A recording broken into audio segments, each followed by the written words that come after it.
Hello everyone, जय हिंद सभी को। आई होप सभी को लेक्चर्स के वीडियोस बहुत पसंद आ रहे होंगे और मैं ऐसे लेक्चर्स बना रहा हूं कि एक ही क्लास में हम टॉपिक्स को खत्म कर दें। सो इसी सेगमेंट में आगे बढ़ते हुए आज मैं लेकर आया हूं एक नया टॉपिक जिसका नाम है पार्टनरशिप। अब चूंकि आप लोगों ने रेशियो पढ़ लिया है तो उसके अगले पायदान पर जब हम चलते हैं तो वो पार्टनरशिप पढ़ना जरूरी है।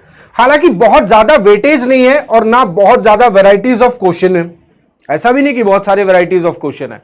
एक कॉन्सेप्ट और पूरा टॉपिक खत्म होगा। तो ये लेक्चर भी बहुत ज्यादा लंबा नहीं होगा, छोटा ही लेक्चर रहेगा क्योंकि कॉन्सेप्ट बहुत कम है इसमें। एक ही कॉन्सेप्ट पर हम सारी चीजें खत्म कर देंगे। तो चलिए सबसे पहले मैं आपको बेसिक बताता हूं। बेसिक बहुत जरूरी है, यूपीएससी हमेशा बेसिक से चीजें पूछता है। ठीक है, तो हम इसमें पढ़ेंगे पार्टनरशिप में आज क्या स्लीपिंग पार्टनर और एक्टिव पार्टनर के बारे में सीखेंगे। बहुत छोटी सी बात है। देखो, मान लीजिए कि आपके दिमाग में कोई बिजनेस आइडिया आया। ठीक है, आप लोग शार्क टैंक देखते होंगे। शार्क टैंक देखते हो, वहां पे इक्विटी दी जाती है। इक्विटी का मतलब होता है एक कंपनी के शेयर्स दिए जाते हैं। तो वो किस बेसिस पर दिए जाते हैं, आइए मैं आपको समझाता हूं। मान लीजिए कि आपके मन में कोई आइडिया आया कि सर एक ऐसा ये बिजनेस किया जा सकता है, क्या आप हमारे पार्टनर बनोगे? तो मैंने कहा ठीक है, मैं कुछ पैसा लगा देता हूं और आप भी कुछ पैसा लगा दो, हम दोनों ने मिलकर पार्टनरशिप कर ली। तो पार्टनर्स जो हैं वो दो तरीके के पार्टनर्स होते हैं। सबसे पहले पार्टनर्स के टाइप समझो, यानी कि पार्टनरशिप को क्या बोलते हैं? साझेदारी बोलते हैं। क्वेश्चन हिंदी इंग्लिश दोनों में लेकर आया हूं। पार्टनरशिप को क्या बोलते हैं? साझेदारी। तो साझा जो है, पार्टनरशिप जो है वो दो तरीके से की जाती है। सबसे पहले एक होता है एक्टिव पार्टनर, एक होता है एक्टिव पार्टनर। मतलब आप लेकर आए बिजनेस मॉडल, आपने मुझे बताया, आप बिजनेस मॉडल लेकर आए, आपने मुझे बताया, मैंने कहा हाँ बहुत अच्छा लग रहा है, एक काम करता हूं मैं अपनी जॉब छोड़ देता हूं और मैं तुम्हारे साथ ही काम करूंगा। मतलब आप भी काम करिए और मैं भी काम करूं, दोनों मिलकर काम कर रहे हैं। तो उस केस में हम दोनों ही जो है वो एक्टिव पार्टनर के तौर पर काम कर रहे हैं, एक्टिव पार्टनर के तौर पर काम कर रहे हैं।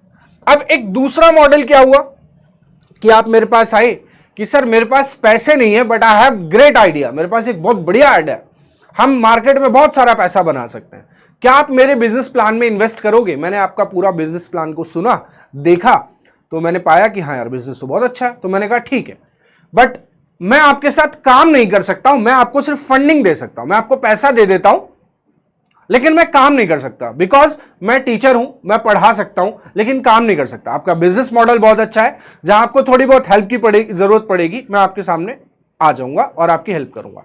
तो उस केस में मैं कैसा पार्टनर हो गया? स्लीपिंग पार्टनर हो गया। स्लीपिंग पार्टनर का मतलब यह हुआ कि मेरा पैसा तो इन्वेस्ट है but I am not working with you, मैं आपके साथ काम नहीं कर रहा हूं, मैं आपके साथ काम नहीं कर रहा हूं, बट मैंने पैसा जो है वो इन्वेस्ट कर रखा है आपके बिजनेस में। तो उस केस में मैं स्लीपिंग पार्टनर हूं। सारी कहानी सवालों की जो आपके एग्जाम में पूछे जाते हैं वो डिपेंड करते हैं सिर्फ एक ही चीज पर, वो है प्रॉफिट, वो है प्रॉफिट। लेकिन मैं यहां पर दूसरा टर्म भी लेकर चलता हूं जिसको बोलते हैं लॉस।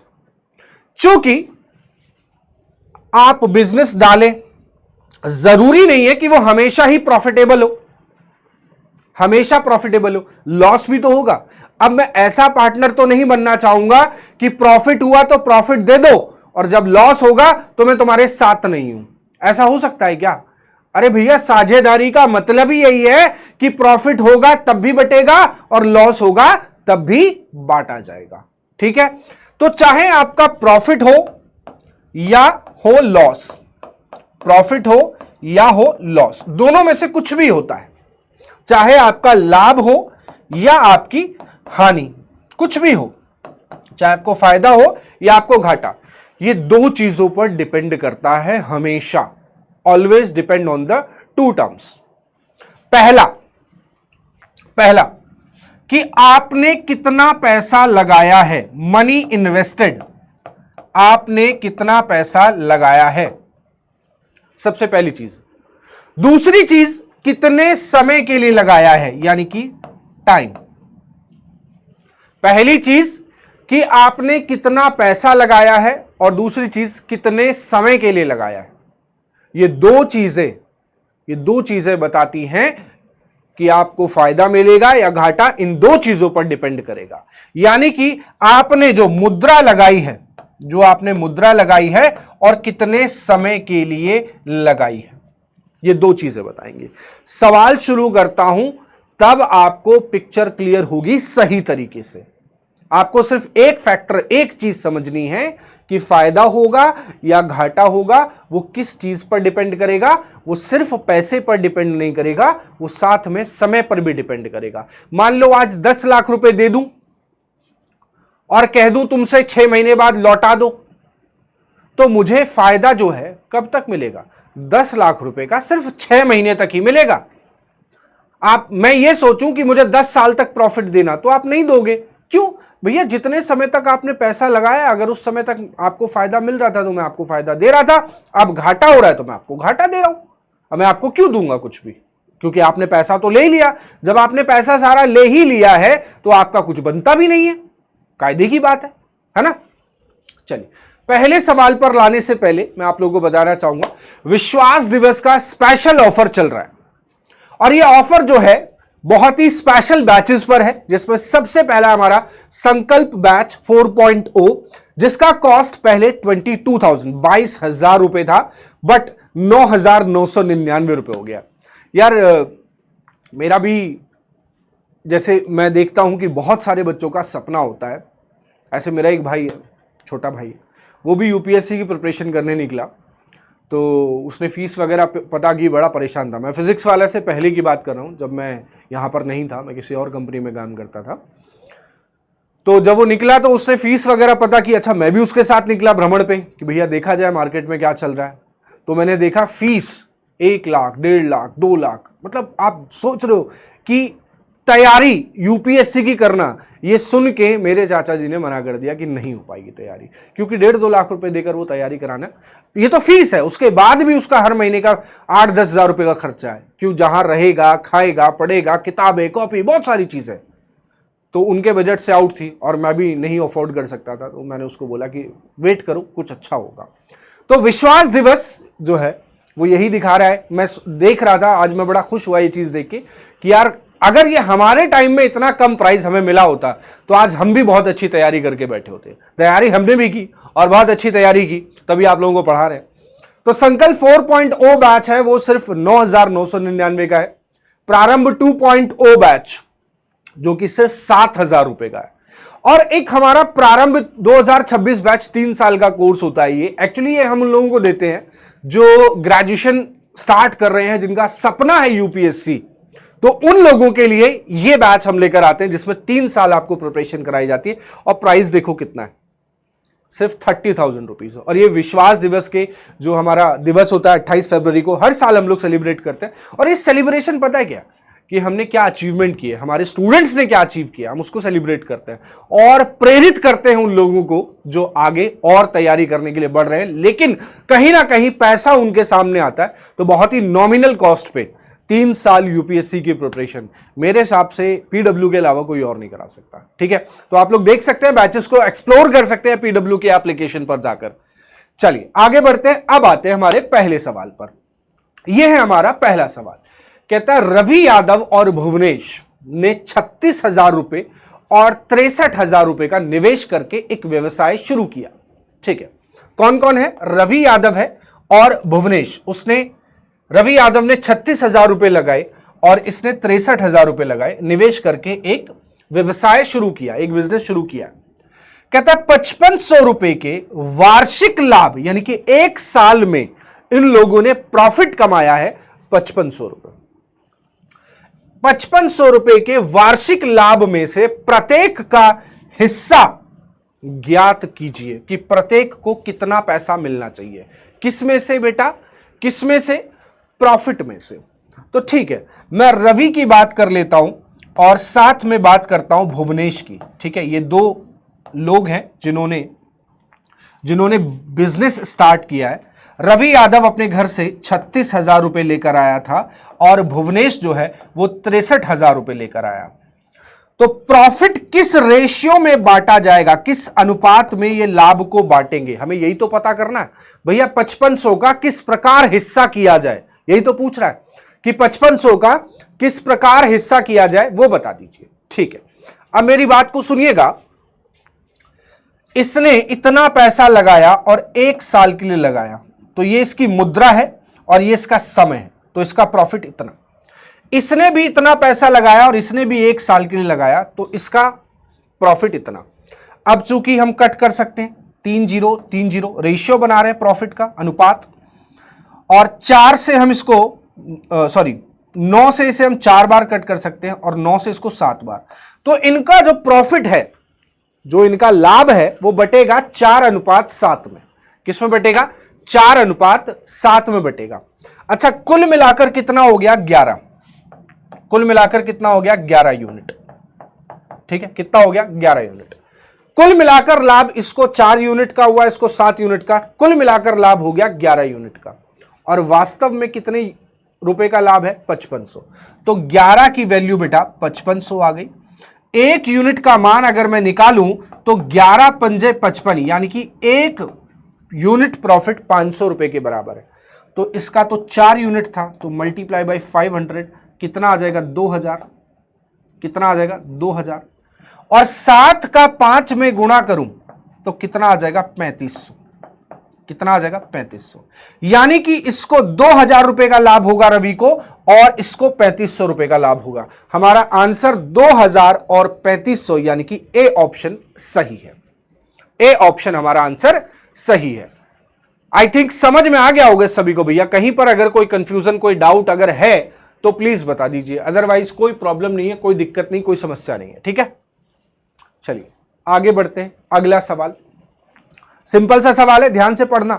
समय यहां पर आपको पैसे से नहीं घुमाएगा, समय से घुमाएगा, समय को देखकर परेशान करेगा, लेकिन आप परेशान मत हो। सवाल देखो, कहता है ए ने 50,000 रुपए से एक व्यवसाय शुरू किया। ठीक है, ए अकेला था, 50,000 रुपए लगा दिए। 3 महीने के बाद, 3 महीने गुजर गए, तो बी ने 70,000 रुपए के साथ उसके साथ जुड़ गया। यानी कि सबसे पहले तो ए आया था, तो हम ए का देख लेते हैं, और बी है तो बी को भी देख लेते हैं। इसने 50,000 रुपए लगाए थे और इसने कितने लगाए? 70,000 रुपए लगाए। ठीक है, कहता है वर्ष के अंत में। अच्छा, वर्ष के अंत में, तो एक बात बताओ, सबसे पहले ए आया तो इसने पूरा वर्ष खत्म किया, पूरे 12 महीने, यानी कि इसने पूरे 12 महीने तक पैसा इन्वेस्ट रखा। जबकि बी जो है शुरू में तो आया ही नहीं, वो तो 3 महीने के बाद आया। तो 12 में से 3 महीने अगर हटा दूं तो ये 9 महीने बचते हैं जो इसने पैसा लगा के रखा। कितने महीने तक? सिर्फ 9 महीने तक। सही बात है, ठीक है। तो कहता है वर्ष के अंत में लाभ किस अनुपात में बांटना चाहिए? तो इस अनुपात में बांटना चाहिए। 4 0 यहां से कट किए, 4 0 यहां से कट किए। ठीक है, 3 से 3 बार इसको कट किया, 3 से 4 बार इसको कट किया, 5 चौके 20 हो गया यहां पर, और 7 तिया 21 हो गया। यानी कि उनका लाभ जो है वो 20:21 में बंटना चाहिए, यानी कि ऑप्शन नंबर डी हमारा सही होगा। बस इतना सा देख पा रहे हो, एक ही कॉन्सेप्ट है और हर तरीके का सवाल हम यहां पर आज बना देंगे। हर तरीके का सवाल, आप जैसा सवाल चाहें उस तरीके का सवाल मैं यहां पर आपको बनाकर दिखा दूंगा। आप बेफिक्र रहिए, बिल्कुल भी टेंशन मत लीजिए।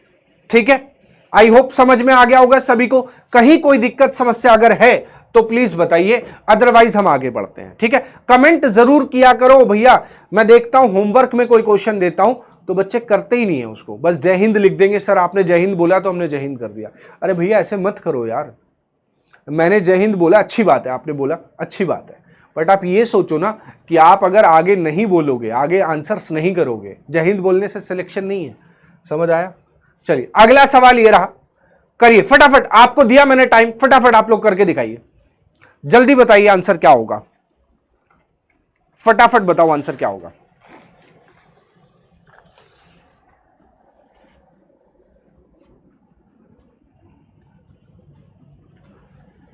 रवि यादव ने 36,000 रुपए, कितने रुपए? 36,000 रुपए निवेश करके एक व्यवसाय शुरू किया है। ठीक है, कितने रुपए लगा के? 36,000 रुपए लगाकर एक व्यवसाय शुरू किया। 4 महीने बाद भुवनेश ने कुछ निवेश के साथ उसके साथ जुड़ गया। 4 महीने के बाद वर्ष के अंत में कुल लाभ को उनके बीच 9:7 के अनुपात में विभाजित किया गया। तो कहता है भुवनेश ने व्यवसाय में कितनी पूंजी निवेश की थी? बताइए, भुवनेश ने व्यवसाय में कितनी पूंजी निवेश की थी? आंसर बताइए जरा फटाफट, क्या होगा?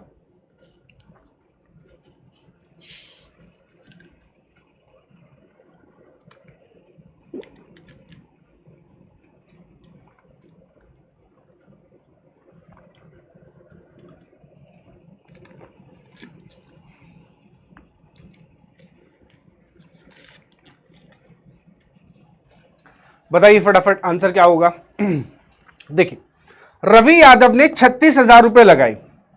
ठीक, रवि यादव ने 36,000 रुपए लगाए, निवेश करके एक व्यवसाय शुरू किया। ठीक है, 4 महीने बाद भुवनेश आया, तो भैया भुवनेश आ गया 4 महीने के बाद, भुवनेश आ गया 4 महीने के बाद, और कितने पैसे लगाए? कुछ निवेश किया, हमें नहीं पता, चलो हमने मान लिया एक्स निवेश किया 4 महीने के बाद। अब साल के अंत में, मतलब इसने पूरे 12 महीने के लिए लगाए हैं और इसने 4 महीने के बाद आया है, तो 12 में से 4 हटा दो, 8 बचे, तो इसने 8 महीने के लिए लगाए। अच्छा, कट कर ले थोड़ा सा कुछ, 4 से 2 बार कट कर लो, 4 से इसे 9 बार कट कर लो, ये हो जाएगा 9,000। 2 से और कट कर लो इसको 6 बार, तो कितना हो गया? 54,000, और मल्टीप्लाई बाय सिर्फ एक्स बचा हमारे पास। कितना बचा? एक्स। ये इनके प्रॉफिट का रेशियो है, ये इनके प्रॉफिट का रेशियो है, और यही रेशियो इन्होंने बांटा है किसके? 9:7 में। तो आपको याद है रेशियो, पिछले ही टॉपिक में क्या बताया था? मध्य पदों का गुणनफल बराबर होगा बाह्य पदों के गुणनफल के। मध्य पदों का गुणनफल बराबर होगा बाह्य पदों के गुणनफल के। तो हम इसका गुणा करेंगे, 9x आएगा, बराबर 54 का 7 में गुणा करना है, तो 54,000 मल्टीप्लाई बाय 7। हमें सिर्फ x का मान चाहिए, उसने पूछा ना कितना निवेश किया, तो हमने माना था x निवेश किया, तो 9 यहां से भाग कर देगा, तो कितना हो जाएगा? 9 6 54, और 6,000 का 7 में गुणा करेंगे, कितना आएगा? 42,000 आएगा। कितना आ जाएगा बच्चों? 42,000, यानी कि आंसर होगा बी ऑप्शन। तो जो भुवनेश है वो कितना पैसा लेकर आया था?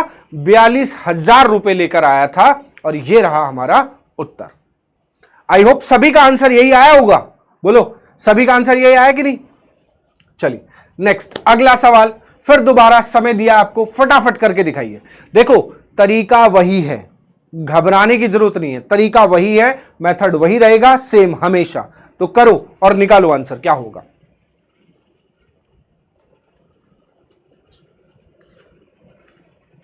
फटाफट बताओ आंसर क्या होगा।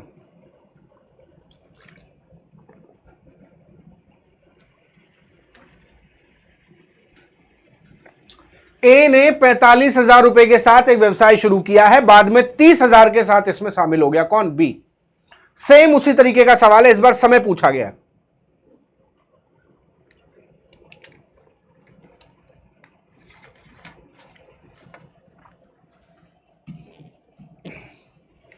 देखो, ए ने 45,000 रुपए लगाए और बी ने 30,000 रुपए लगाए। चलो 45,000 और इसने 30,000, ठीक है, 45 और 30। तो बाद में, पता नहीं कब, बाद में, ठीक है, कहता है 1 वर्ष के अंत में, हमने मान लिया इसने पूरे 1 वर्ष के लिए लगाए, यानी कि 12 महीने के लिए, और इसने x महीने के लिए लगा दिए। कितने महीने के लिए? x महीने के लिए। अब एक काम करते हैं, 3 जीरो से 3 जीरो कट कर लेते हैं, 15 3 45, और 15 से 2 बार, और 2 से इसे कट करो 6 बार, यानी कि यहां आ जाएगा 18, और यहां आ जाएगा कितना? कुछ भी नहीं बचा, x बचा। क्या बचा? x। अब इन्होंने पैसा बांटा है किसमें? 2:1 में। तो बेटा प्रोडक्ट ऑफ मीन टर्म, मध्य पदों का गुणनफल और बाह्य पदों का गुणनफल, यानी कि 2x का मान 18 एकम 18, 18 के बराबर है, 2 से कट गया 9, यानी कि इसने पूरे 9 महीने के लिए लगा के रखा। देखना यही गलती हो जाएगी, आंसर मार्क करने में यही गलती कर दोगे, बहुत जल्दबाजी मत करना। अब लोग सोच रहे हैं सर गलत आया आंसर, आपका तो आंसर ही गलत आया, 9 महीने ऑप्शन में ही नहीं है। 1 महीना, 2 महीना, 3 महीना या 4 महीना? सवाल पढ़ो ध्यान से, क्या बोला? तो बी उसके बाद व्यवसाय के लिए ए में शामिल हो जाता है। कितने समय के बाद? तो एक बात बताओ, 12 महीने का समय था, इसने 9 महीने तक पैसा लगा के रखा है। किसने? बी ने। तो कितने समय के बाद आया था? 3 महीने के बाद आया था। तो उत्तर आपका 3 महीने यानी कि सी ऑप्शन होगा। उत्तर आपका क्या होगा? 3 महीने यानी कि सी ऑप्शन होगा बेटा। समझ पा रहे हो? कितना होगा? सी ऑप्शन आपका आंसर होगा। क्लियर है? चलिए आगे बढ़ते हैं। अगला सवाल ये रहा। ये सवाल बच्चे समझ ही नहीं पाते, ये कहां का सवाल है, कहां से आया और किस में लगाना है, क्या कॉन्सेप्ट लगाएं। कोई बात नहीं। 4 दूध वालों ने चारागाह किराए पर लिया। चारागाह मतलब आपने देखा होगा कि कई बार अगर फोन चलाते होगे, सोशल मीडिया देखते होगे, तो कहते हैं कि भैया माइक्रोसॉफ्ट वाले, सॉरी गूगल वाले जो हैं, अपने गार्डन को, उसकी घास को कटवाने के लिए कभी मशीन्स का यूज नहीं करते। वो क्या करते हैं? वो बकरियां मंगाते हैं गांव से और उनको छोड़ देते हैं, वो अपने आप चर के छोटा कर देती हैं। तो ऐसे ही क्या हुआ, 4 दूध वालों ने देखा कि भैया एक चारागाह है जिसमें बहुत सारा चारा है। चारा हम समझते हैं, सब समझते हैं चारा है। तो उसने बोला कि इसे किराए पर ले लो। बोले किराए पे ले लें, क्या करेंगे? बोले अपनी गायों को छोड़ देंगे इसमें। कौन है? 4 दूध वाले हैं। बोले बढ़िया घास खाएंगी, अच्छा दूध देंगी, बढ़िया पैसा मिलेगा। उन्होंने बोले किराए पे ले लो। बोले ठीक है ले लो। चारों ने मिलकर बात कर ली। कहता है एम 16 गायों को 3 महीने के लिए रखता है। ठीक है, अच्छा अब बात आती है कि जो किराया आएगा वो कौन कितना कितना देगा? डिपेंड करता है भाई, जिसके ज्यादा मवेशी होंगे, ज्यादा जानवर होंगे, वो ज्यादा घास खाएंगे और ज्यादा पैसा देना पड़ेगा, और जिसके कम जानवर होंगे वो कम घास खाएंगे, उनको कम पैसा देना पड़ेगा। लेकिन यहां समय की भी बात है, यहां पर समय की बात है। मान लो मेरे 100 गाय है मेरे पास और मैंने 1 घंटे के लिए छोड़ी, और अगले के पास 20 गाय हैं लेकिन वो 10 दिन के लिए छोड़ रहा है, तो भैया वो 20 गाय 10 दिन तक चरेंगी। मैंने 100 गाय 1 घंटे के लिए तो छोड़ी थी, तो उसकी क्वांटिटी ज्यादा है, सॉरी उसकी क्वांटिटी कम है लेकिन समय ज्यादा है। तो दोनों फैक्टर पर डिपेंड करेगा किराया दोनों पर डिपेंड करेगा। तो एम ने बोला, देखो 4 कौन कौन है? एम, एन, ओ और पी। तो एम ने बोला कि भैया मेरे पास 16 गाय हैं और मैं 3 महीने के लिए रखूंगा। बोला ठीक है, तुम इतना किराया दोगे। ठीक, चलो। एन ने बोला मेरे पास 20 गाय हैं और मैं 4 महीने के लिए रखूंगा। ठीक है, तुम 4 महीने रख लो। ओ ने बोला मेरे पास 18 गाय हैं और मैं 6 महीने के लिए रखूंगा। ठीक है, और उसके बाद पी बोला मेरे पास 42 गाय हैं और मैं 2 महीने के लिए रखूंगा। कितने? 2 महीने के लिए। तो ये किराए का रेशियो आ गया कि भैया इतना इतना किराया आपको देना, इतना इतना किराया आपको देना। ठीक, अब कहता है यदि किराए में, ये थोड़ा सा हिंदी ज्यादा ही हो गई, एम का हिस्सा 2400 है, तो पूछा है तो ओ के द्वारा, ओ एम का हिस्सा अगर देखो किराए में इतना ही तो है, एम का हिस्सा इतना ही तो है। कितना? 16 × 48। 48 का मान हमारे पास 2400 है, 1 का मान 500 रुपए आएगा, 1 का मान आएगा 500 रुपए। तो पूछा गया ओ ने कितना भुगतान किया, तो ओ का भुगतान इतने का है, तो 1 का मान इतना है, तो भैया मल्टीप्लाई करेंगे 108 आएगा, 108 का गुणा कर देते हैं, 108 का गुणा कर देते हैं। जब 108 का आप गुणा करोगे 5 में 0 0 5 8 40, और कितना हो गया हमारे पास? 4 इधर आ रहा है, 5400 आ जाएगा आंसर। कितना? 5400। एक सेकंड, हमने ज्यादा जीरो ले लिए क्या? 1 2, अच्छा 1 0 और भी आ रहा है, तो आंसर 4000 होगा। आंसर कितना होगा? 5 8 40 और 4 ये आया, 5 एकम 5, 54 आएगा। ठीक है, 5400 आंसर होगा, डी ऑप्शन। ठीक है, और चाहो तो आप क्या लगा सकते हो, मैंने जो सिखाया था, क्या आप मल्टीप्लाई नहीं करना चाहते हो मत करो, आप क्या कर सकते हो, आप तुरंत फटाफट 5 इसका आ रहा है, अरे क्या हुआ इसमें, डीएस डिजिट सम लगा दो, इसका 5 आ रहा है, 8 और 1 9 इसका आ रहा है, 9 पंजे 45 का, फिर आ जाएगा 9। ठीक है, अब 9 देख लो किस में आ रहा है, 3 2 5 इसमें नहीं आ रहा है, 4 2 6 इसमें नहीं आ रहा है, 4 इसमें नहीं आ रहा है, 5 4 9 इसमें आ रहा है, सिर्फ यही ऑप्शन बनेगा। तो डिजिट सम भी लगा सकते हो, अंकों का योग, किसका? अंकों का योग भी लगा सकते हो और उससे भी आंसर निकाल सकते हो। चलिए अगला सवाल ये रहा, ए और बी ने क्रमशः 35,000 और 56,000 रुपए का निवेश करके एक बुटीक शुरू किया। ए द्वारा अर्जित लाभ में उसका हिस्सा 45,000 है, तो अर्जित कुल लाभ कितना है? फटाफट बताओ, टोटल लाभ कितना है? इस बार हमें प्रॉफिट दिया गया है और पूछा गया टोटल प्रॉफिट कितना है।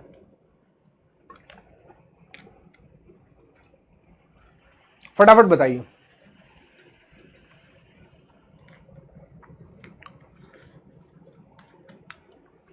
देखो ध्यान से सुनना, ए और बी ने क्रमशः 35,000 और 56,000 लगाए। ए ने और बी ने 35,000 लगाए इसने, और इसने लगाए 56,000। ठीक है, एक बुटीक शुरू किया।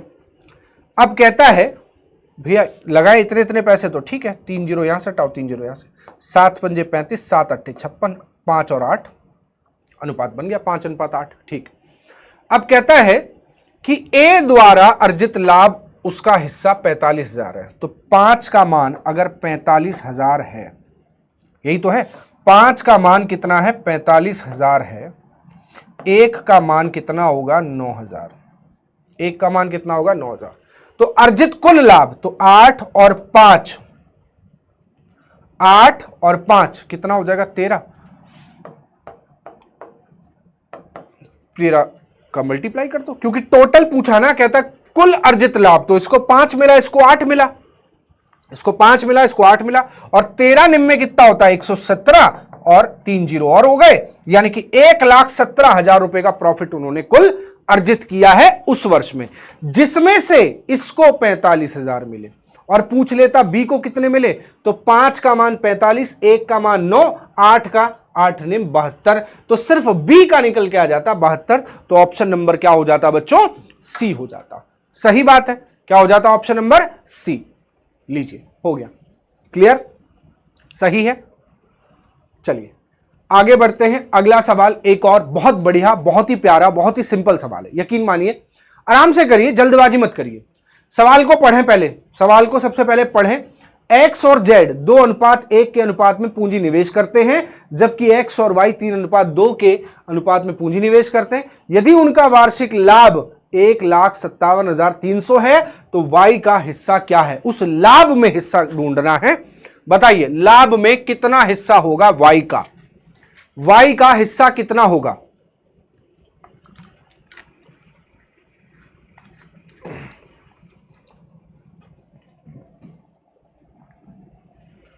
बोलिए। एक्स और जेड का दे रखा है, फिर एक्स और वाई का दे रखा है, फिर तीनों का प्रॉफिट दे रखा है। ये रहा, आपको याद होगा मैंने सिखाया था कि x अनुपात, चलो यहां पर z ही ले लेते हैं ताकि आपको क्लियर हो जाए। x अनुपात z 2:1 है, और x और y 3:2 है। x और y 3:2 है, और ये 2:1 है। ठीक है, अच्छा देखो ध्यान से, x सेम है बट यहां सेम नहीं है, यहां तो सेम है लेकिन यहां सेम नहीं है, तो हमें सेम करना पड़ेगा। कैसे करेंगे? इसको और इसको सेम करने के लिए एक काम करो, 3 का गुणा इधर कर दो और 2 का गुणा यहां कर दो। 3 दूनी कितना हुआ? 6, और ये हो जाएगा 3, और ये कितना हो जाएगा? 2 तिया 6 और 4, यानी कि आपके पास x, y और z कितना आ जाएगा? x का तो 6 मिल गया, z का कितना दिख रहा है? 3, तो z का यहां रखो। y का कितना दिख रहा है? y का दिख रहा है 4, तो यहां रखो। किधर रखो? यहां पे रखो। ये इसका लाभ, ये इसका लाभ, और ये इसका लाभ। कुल लाभ कितना हुआ बेटा? 13 यूनिट। कुल लाभ कितना है? 13 यूनिट। और यहां पर देखें जरा, कहता है कि कुल वार्षिक लाभ इतना है, 1,57,300। 1,57,300 लीजिए, इतना लाभ है।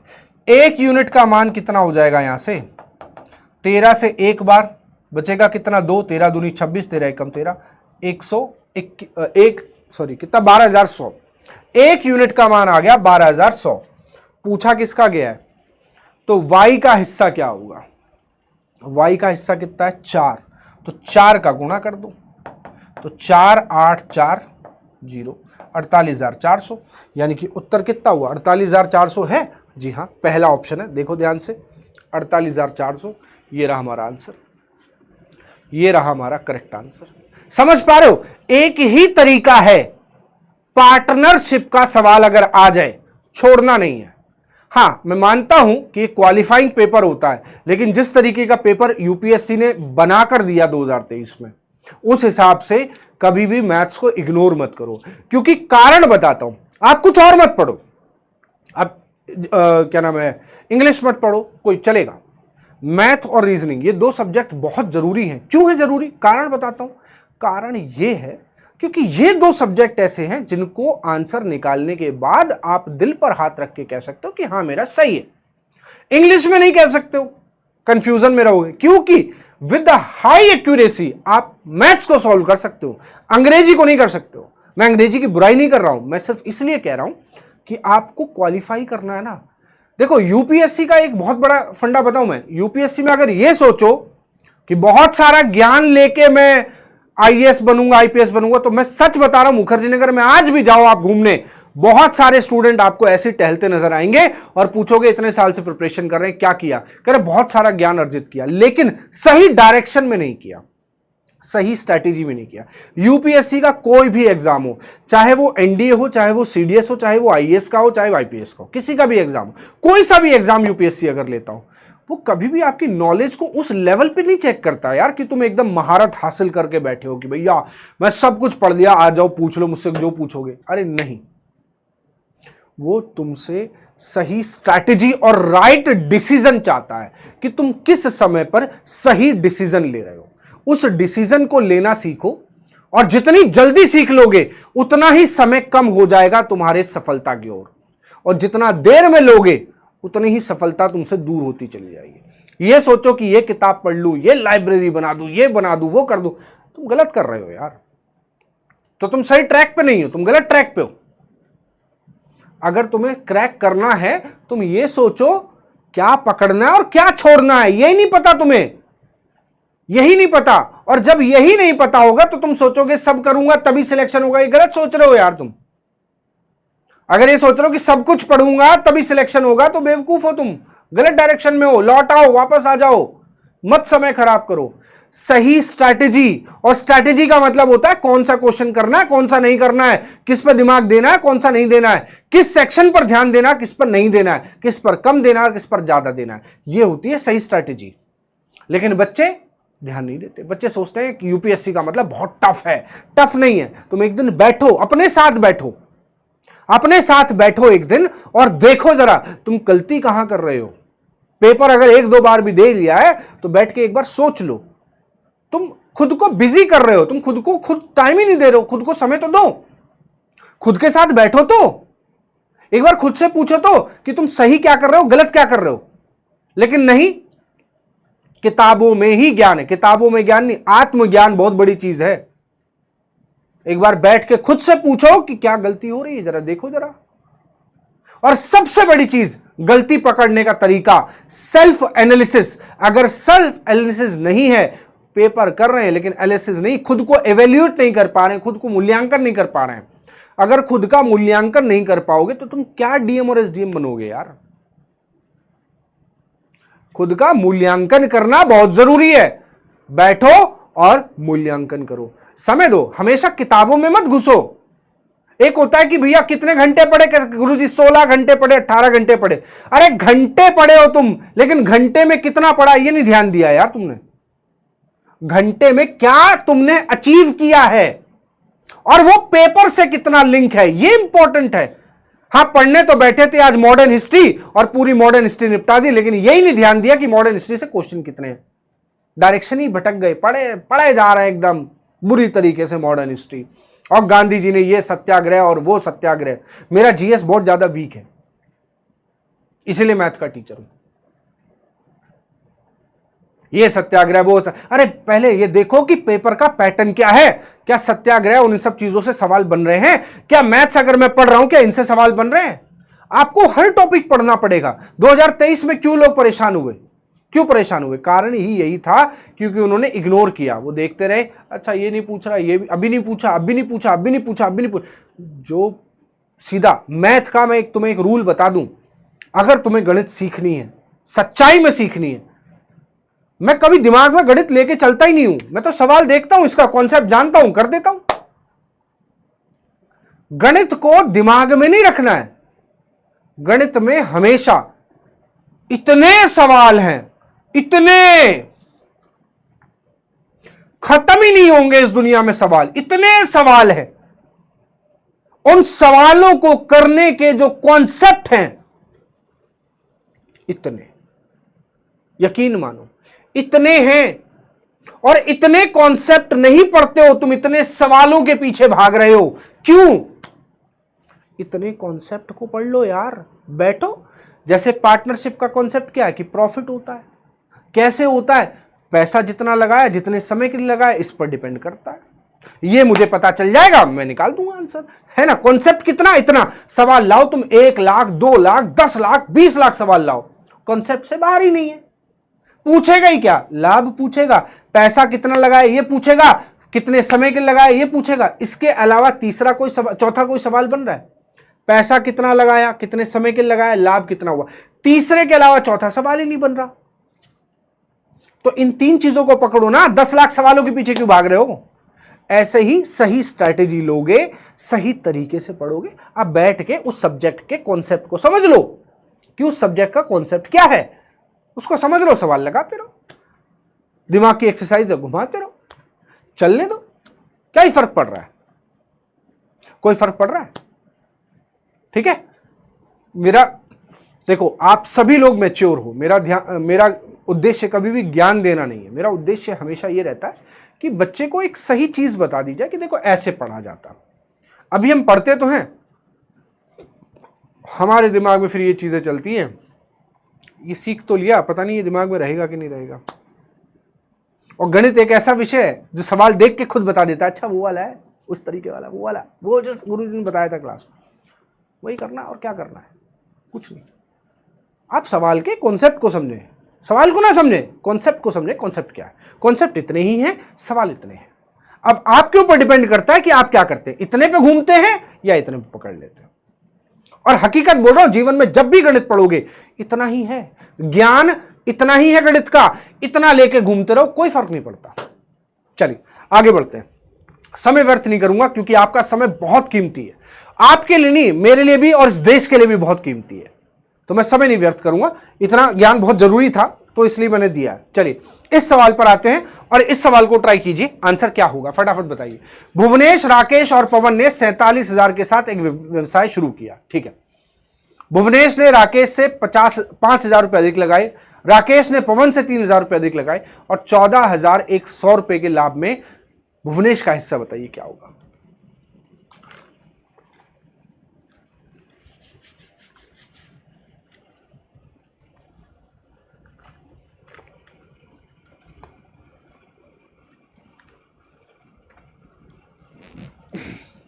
बताइए, पढ़िए। तीनों ने मिलकर कितना पैसा लगाया? 47,000 रुपए लगाया। तीनों ने मिलकर 47,000 रुपए लगाया। भुवनेश ने राकेश से, देखो 3 लोग हैं, भुवनेश, राकेश और पवन, मैंने तीनों को ले लिया। भुवनेश, राकेश और पवन, तीनों ने मिलकर बेटा 47,000 रुपए लगाए। 47,000 रुपए के साथ कहता है भुवनेश ने राकेश से 5,000 रुपए ज्यादा लगाए। ठीक है, कोई बात नहीं। और राकेश ने पवन से 3,000 रुपए ज्यादा लगाए। ठीक है, अब देखो, भुवनेश का पता तब चले जब राकेश का पता चले, क्योंकि राकेश का पता चलेगा 5,000 ज्यादा ये लगाएगा। और राकेश का पता तब चले जब पवन का पता चले, क्योंकि राकेश ने पवन से 3,000 रुपए ज्यादा लगाए। अगर पवन ने x रुपए लगाए हैं तो इसने x में 3,000 रुपए ज्यादा ये लगाए। और अब इस x प्लस 3,000 में 5,000 ज्यादा x प्लस 8,000 इसने लगाए। क्लियर?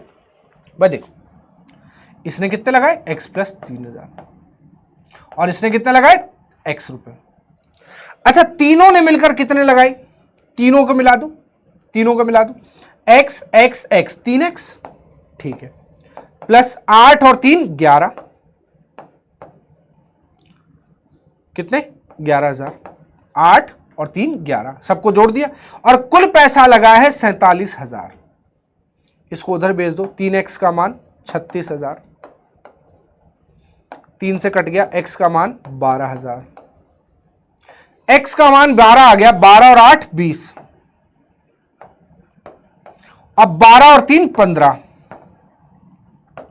और x का मान 12 है तो इसने 12। अब देख लो जरा ध्यान से, इसने इससे 3,000 ज्यादा थे, हैं ज्यादा, और इससे 5,000, इससे 5,000 ज्यादा है ना, तो 3 0 3 0 3 0 कट गए, 20 15 और 12।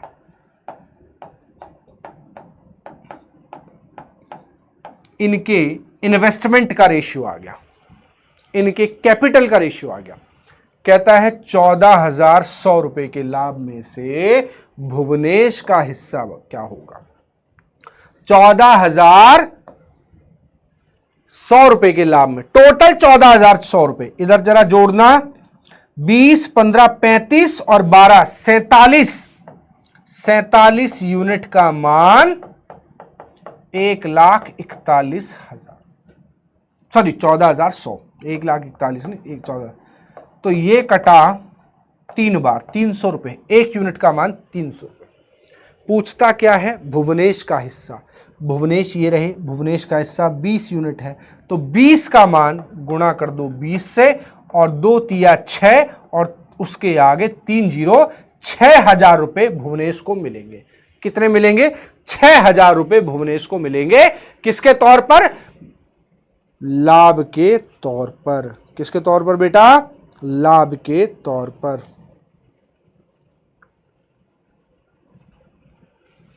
क्लियर? समझ आई बात? बात समझ आई कि नहीं? बोलो हाँ या ना। सही है। चलिए आगे बढ़ते हैं। अगला सवाल, एक व्यवसाय में ए और बी एक निश्चित अनुपात में कुछ राशि प्राप्त हुई। ठीक है, in a business A and B get some amount in a ratio. ठीक है, ए को मिले 6400, सी को मिले 10,000, बी का शेयर फाइंड करना। कहता ना बी, कहता है बी और सी को ए और सी के अनुपात में लाभ प्राप्त हुआ। ठीक है, तो यदि ए को 6400 और सी को 10,000 प्राप्त हुए तो बी का हिस्सा ज्ञात करें। बहुत अच्छा सवाल है, बहुत ही बढ़िया, बहुत ही प्यारा सवाल है। पढ़ें जरा, एक बार ट्राई करें फटाफट।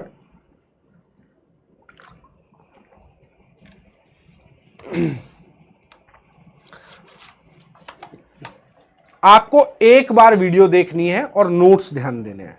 हर वीडियो में मैं हमेशा आपके शॉर्टकट से ज्यादा बेसिक पर काम करता हूं, क्योंकि पिछले 5-6 साल से मैं यूपीएससी के एग्जाम्स को पढ़ा रहा हूं, तो यूपीएससी के पैटर्न को समझता हूं। वो आपके ऊपरी ज्ञान से मतलब नहीं रखता है, ऊपर ऊपर का ज्ञान ले लिया। वो हमेशा चाहता है कि आप नीचे का कितना ज्ञान है।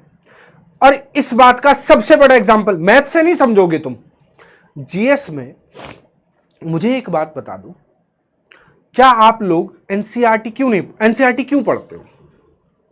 समझ में आता नहीं ये बात कि एनसीईआरटी के बिना यूपीएससी क्रैक नहीं होगा। इस दुनिया का, इस इंडिया का हर टीचर जो भी यूपीएससी के लिए पढ़ाता है, वो हर बार एक ही बात कहता है कि बेटा एनसीईआरटी पढ़ना पड़ेगा। और मैं भी वही कह रहा हूं कि एनसीईआरटी पढ़ना पड़ेगा, लेकिन तुम एनसीईआरटी पढ़ने चलोगे अगर मैथ में, बाकी सब्जेक्ट की पढ़ो कोई दिक्कत नहीं, मैथ में पढ़ने चलोगे तो तुम्हारा समय और व्यर्थ होगा। वो मेरे ऊपर छोड़ दो, मैं तुम्हें एनसीईआरटी से ही बेसिक और शॉर्टकट दोनों बता रहा हूं। एनसीईआरटी के ही बेसिक और शॉर्टकट। अब बेसिक को भी मॉडिफाई कर दिया गया है। एनसीईआरटी में जो बेसिक होते थे उतना बेसिक नहीं ले जाके हम उसको भी मॉडिफाई करके आपको बता रहे हैं कि आप इतना सीख लो काफी है। और इतना सिखा देंगे कि उसके अगर अगल बगल भी क्वेश्चन घूमा तो तुम कर जाओगे। लिख के दे सकता हूं ये बात। ठीक है, सवाल पढ़ो। एक व्यवसाय में ए और बी को एक निश्चित अनुपात में कुछ राशि प्राप्त हुई। ठीक है, बी और सी को ए और बी के अनुपात में लाभ प्राप्त हुआ। ठीक है, मतलब ये कहना चाहता है क्या पता है? ये क्या कहना चाहता है? ये कहना चाहता है कि ए और बी को जिस अनुपात में प्राप्त हुआ, ए और बी को लिखा ना, ए और बी के अनुपात में ही लाभ प्राप्त होता है। किसको? बी और सी को। मतलब जितना अनुपात इसका है उतना ही अनुपात इसका है। ये बात कहना चाहता है। अब मेरे प्यारे बच्चों एक बात बताओ, क्या ये आपको दिख नहीं रहा कि जितना अनुपात इसका है उतना ही अनुपात इसका है? इसका मतलब इन दोनों का मल्टीप्लाई बराबर होगा इन दोनों के मल्टीप्लाई के। मध्य पदों का गुणनफल बराबर होगा बाह्य पदों के गुणनफल के, होगा। यानी कि b का मान अंडर रूट a इंटू सी होगा। ये याद है मध्यानुपाती, याद है मध्यानुपात, ये मध्यानुपात वही है प्यारे बच्चों। अब b का जो फायदा है वो अंडर रूट है a और c के, और a को 6400 है और c को 10,000 है। अगर b का मान निकालना है कि b को कितना लाभ हुआ है, तो a का मान है 6400 और c का मान है 10,000। तो b का मान निकालिए जरा, यहां से कितना आएगा 80 और यहां से कितना आएगा 100, यानी कि गुणा करके कितना हो जाएगा 8,000। यानी कि b को कितने का लाभ होगा 8,000 के। लीजिए रेशियो पर है, इसीलिए मैं आपको इसको अलग पढ़ा रहा हूं कि भैया रेशियो के अलावा भी रेशियो से जुड़ते हुए रेशियो के परिवार के लोग हैं ये पार्टनरशिप।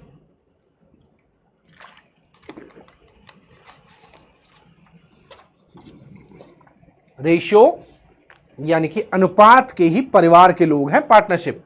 एज हुआ, पार्टनरशिप हुआ, ये सब उन्हीं के अनुपात, उन्हीं का परिवार है सब। इसीलिए हम थोड़ा धीरे धीरे आगे की चीजों को पढ़ रहे हैं। पहले मैंने आपके देखो 3 चीजें जो पिलर्स हैं, नींव है, वो मजबूत की। आपने औसत पढ़ा, आपने परसेंटेज पढ़ा, आपने रेशियो पढ़ा। ये 3 चीजें, ये मैंने आपकी नींव मजबूत की। अब मैं चीजें आगे बढ़ा रहा हूं, अब मैं घर खड़ा कर रहा हूं, फिर फिनिशिंग देंगे प्रैक्टिस करके। अलग से मत पढ़ो, आप प्रीवियस ईयर लगाओ। बस मैं आपसे प्रीवियस ईयर की रिक्वेस्ट करूंगा, आप लगाओ, तभी तुम्हें भरोसा होगा कि हाँ भैया ये टीचर जो पढ़ा रहा था इसी टाइप के सवाल आए। अभी तुम्हें भरोसा भी नहीं होगा। ठीक, चलिए आगे बढ़ते हैं। अगला सवाल ये रहा, कहता है एक व्यवसाय में ए और बी को एक निश्चित अनुपात में कुछ राशि प्राप्त हुई। अच्छा ये तो सेम हो गया यार, ये तो अभी हमने किया ही है ना। इस तरीके आंसर भी, ये डुप्लीकेट हो गया, इसको हटा दीजिएगा। माफी चाहूंगा कि ये 2 बार कॉपी पेस्ट हो गया, हटा दीजिए। चलिए, ए बी सी एक साझेदारी में प्रवेश करते हैं। ए 6 महीने के लिए 1200 रुपए, बी 7 महीने के लिए 800 रुपए और सी 8 महीने के लिए 600 रुपए डालता है। 396 रुपए के लाभ में ए का हिस्सा क्या होगा? बताइए, फटाफट आंसर बोलिए, क्या होगा? जल्दी बताइए, बड़ा सिंपल सा सवाल है यार, ये तो सबका आना चाहिए आंसर यार, ये आंसर तो सबका आना चाहिए।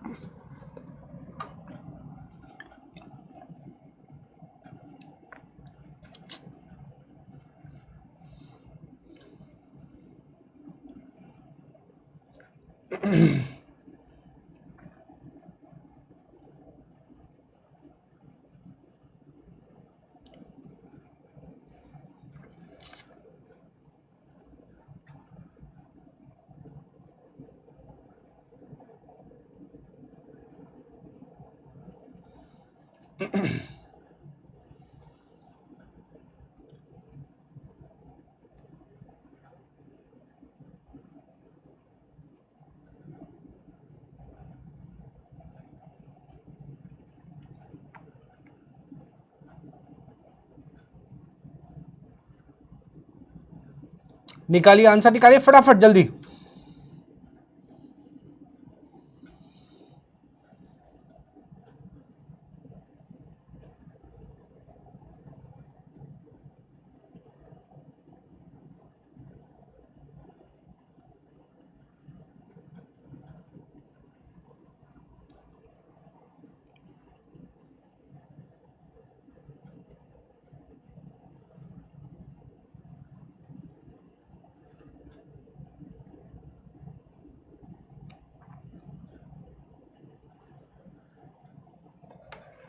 हुआ, चलो देखते हैं।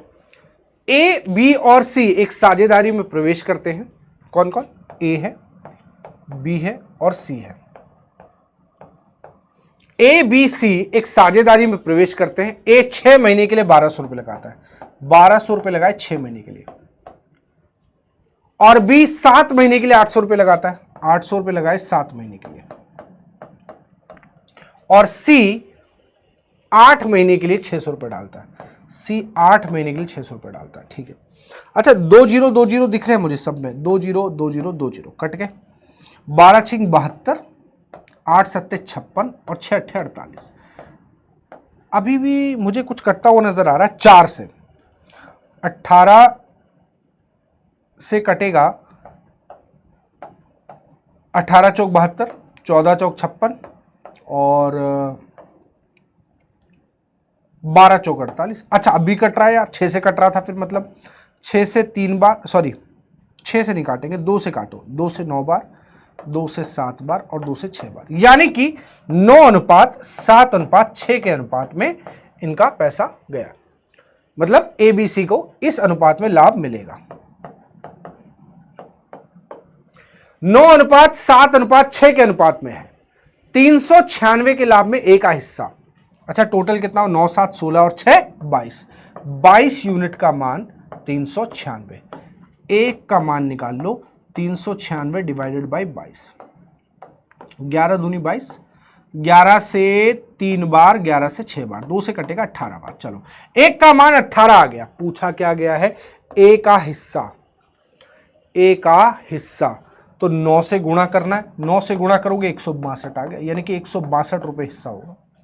162 यानी कि आंसर हुआ ए ऑप्शन। लीजिए हो गया आंसर, कितना हुआ ए ऑप्शन, ये रहा, हो गया, ए का हिस्सा निकल आया, क्या बड़ी बात थी इसमें।